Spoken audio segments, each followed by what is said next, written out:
పునర్వసు 4వ పాదం, పుష్యమి 1, 2, 3, 4 పాదాలు, ఆశ్లేష 1, 2, 3, 4 పాదాలు కర్కాటక రాశి. మన కల్వకుంట్ల చంద్రశేఖరరావు గారి రాశి.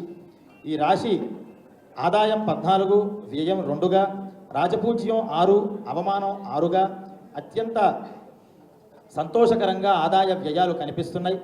ఈ రాశి వారికి ధనము, విద్వత్తు, విద్యా సంపత్తు, బుద్ధి, సంతానానికి కారకుడైనటువంటి గురుడు మంచి స్థానంలో ఉన్నాడు. గోచారంలో ఈ కర్కాటక రాశి ఈ సంవత్సరం చాలా చక్కగా ఉంది. వీరు చేసేటటువంటి వ్యవహారాలలో చక్కటి విజయం సాధించే అవకాశం ఉంది. గోచారవశాత్తు వీళ్ళు ఏవైతే ఒక ఎత్తుగడలు వేస్తారో, ఏదైతే ఒక ప్రతిపాదన చేస్తారో వాటన్నిటికీ కూడా ప్రజాబలం సంతరించుకుని వారి మాటకి, వారి గమనానికి అడ్డులేని సంవత్సరంగా ఈ క్రోధినామ సంవత్సరం కర్కాటక రాశి వారికి సూచిస్తోంది. అలాగే వ్యక్తిగతంగా, సాంఘికంగా కూడా గౌరవ ప్రతిష్టలు కర్కాటక రాశి వారికి ఉన్నాయి.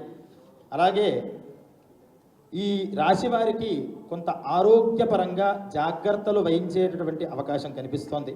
వాళ్ళు శ్రద్ధపడి ఆరోగ్య సంబంధమైనటువంటి విషయాలతో ఎక్కువ ప్రయాణాలు చేయకుండా, వాహన ప్రమాద సూచన ఉంది కాబట్టి ప్రయాణం జాగరూకతతో చేస్తూ ఉండడం, ప్రయాణ సమయాలలో క్షేమంకర్యై నమః అనేటటువంటి దేవతానామాన్ని స్మరణ చేస్తూ ఉండడం వల్ల ఆ వాహన రక్షణని అమ్మవారు ప్రసాదించే అవకాశం కనిపిస్తోంది.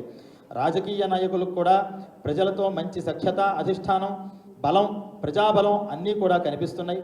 అలాగే గ్రామాలలో కూడా నూతన కార్యక్రమాలు ప్రారంభించి అక్కడ కూడా మంచి బలాన్ని పొందేటటువంటి అవకాశం ఉంది. వ్యాపారస్తులకు కూడా ఆశించినటువంటి లాభాలన్నీ కూడా ఈ కర్కాటక రాశి వారికి సూచిస్తోంది.